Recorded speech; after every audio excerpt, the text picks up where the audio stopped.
The letter arrived on a Tuesday. I remember that because Tuesdays were the only days I could sleep past 6. 32 years in the Army will do that to you, program your body like a machine. But Tuesdays were supposed to be mine. Notice of violation. Final warning. You have 14 days to comply or face immediate legal action, including forced sale of property, daily fines of $500, and permanent expulsion from Pinewood Heights. 14 days, after 3 combat tours, after a Purple Heart, after watching friends die in places most Americans can't even pronounce, after finally buying my forever home, the one I promised my wife we'd retire in, they were giving me 14 days to pack up my life. And my crime, flying the American flag. Now, what I didn't know, what nobody in Pinewood Heights knew yet, was that this letter wasn't really about a flag. It wasn't about compliance. It wasn't about property values. It was the first shot in a war that would expose a criminal conspiracy stretching back 7 years, a war involving federal investigators, a United States congressman, and a secret so explosive it would end up on national news. But here's the thing about targeting a man who spent 3 decades defending his country. He knows how to fight back. Let me take you back, 3 years before that letter, before everything changed. When Maria and I first drove into Pinewood Heights, she gasped. And my wife, God love her, she doesn't gasp. 40 years married to a soldier, you learn to keep your composure. But this place, it was perfect. White picket fences, kids riding bikes, old couples walking golden retrievers, American flags on every third porch. Ray, she said, squeezing my hand, this is it. This is where we grow old. And I believed her. The first 2 years were everything we dreamed. Neighbors brought casseroles. Frank Morrison, Navy vet. Korean War became my fishing buddy. The Hendersons next door had grandkids the same age as ours. I finally installed that flagpole I'd always wanted, 20 feet tall, military-grade aluminum. Every morning at 0600 I'd raise the colors. Every evening at sunset I'd bring them down, proper protocol. Nobody complained, people thanked me, said it made them feel patriotic, safe. Then the board changed. New president, Victoria Ashworth, 46, divorced, quiet, drove a white Mercedes, smiled with her mouth but never her eyes. The day after her election, she knocked on my door. Mr. Torres, she said, no handshake, no warmth, I'm conducting a community audit. I noticed your flagpole. The way she said flagpole, like it was a slur. It's non-compliant with Section 4(7). Structures over 12 feet require architectural approval. I told her it had been there for 2 years. She tilted her head. Previous boards were lenient. I intend to enforce standards equally.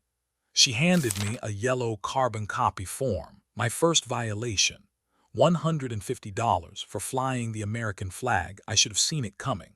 December, violation for Christmas lights. January, violation for my son's truck in the driveway. February, violation for a garden gnome Maria bought at a church fundraiser. 5 months, 14 violations, almost $5,000 in fines. And it wasn't just me.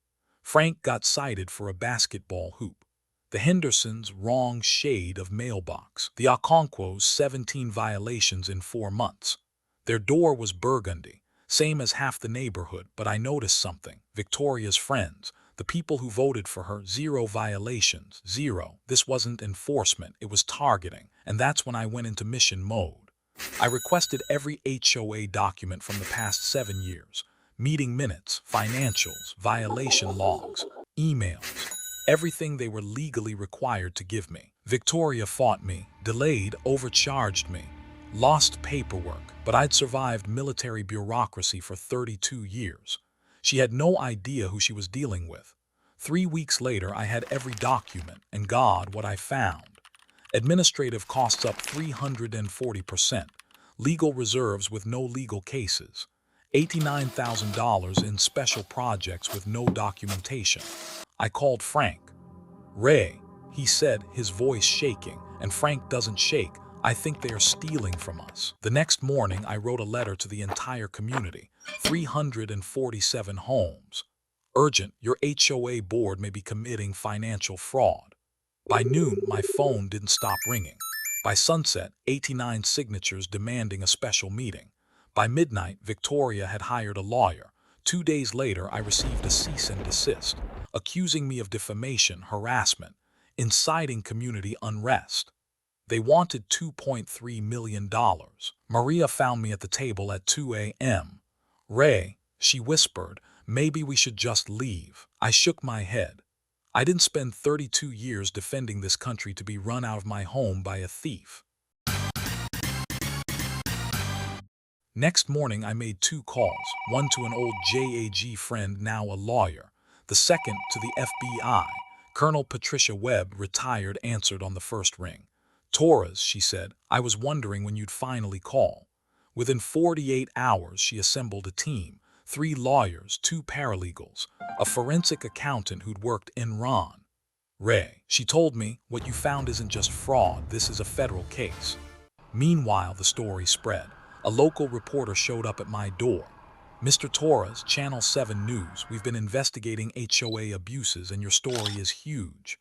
I hesitated. Publicity meant risk, but it also meant protection. The story aired Thursday night. By Friday morning, it went national. People shared their own HOA nightmares: veterans, widows, retirees, young families, people who thought they were alone, but they weren't. Victoria called an emergency meeting, hired security guards, tried to ban me. What she didn't expect, 212 homeowners showed up. Frank stood first. I moved for an immediate vote of no confidence. Victoria's lawyer panicked. "That's not on the agenda." I stood.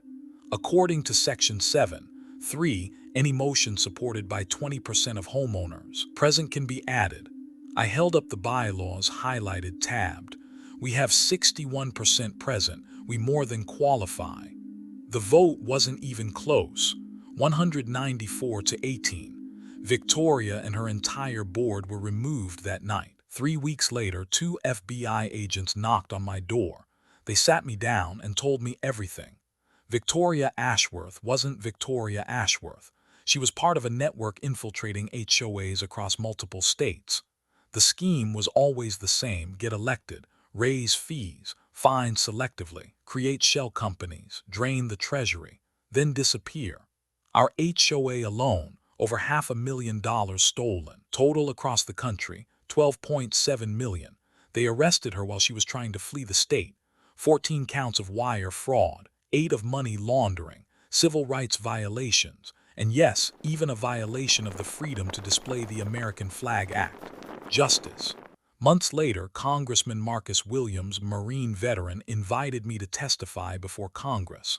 I sat at that table and told them everything. The harassment, the corruption, the families driven out of their homes. When I finished, the room was silent. Then the congressman said, "Sergeant Torres, what happened to you should never happen to any American, and we're going to make damn sure it never does again." The Veterans HOA Protection Act passed 6 months later, nearly unanimous. 2 years have gone by now. My flag still flies every morning at 0600, 20-foot pole, military-grade aluminum. Frank runs the new board. The Okonkwo stayed. The neighborhood is whole again. We got back most of the money that was stolen. And sometimes I drive past Victoria's old house.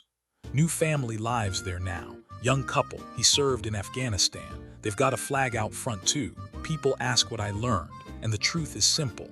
Bullies survive on silence. They count on you being afraid, on you thinking you're alone. But when good people stand together, there isn't a corrupt board, a crooked lawyer, or a scheme in the world that can break us. If you're listening to this and you're facing something like what I faced, don't stay silent. Don't fight alone.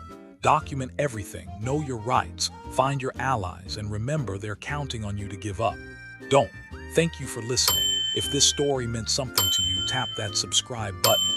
And if you've got your own HOA story, victory, or struggle, share it in the comments. You're not alone, not anymore.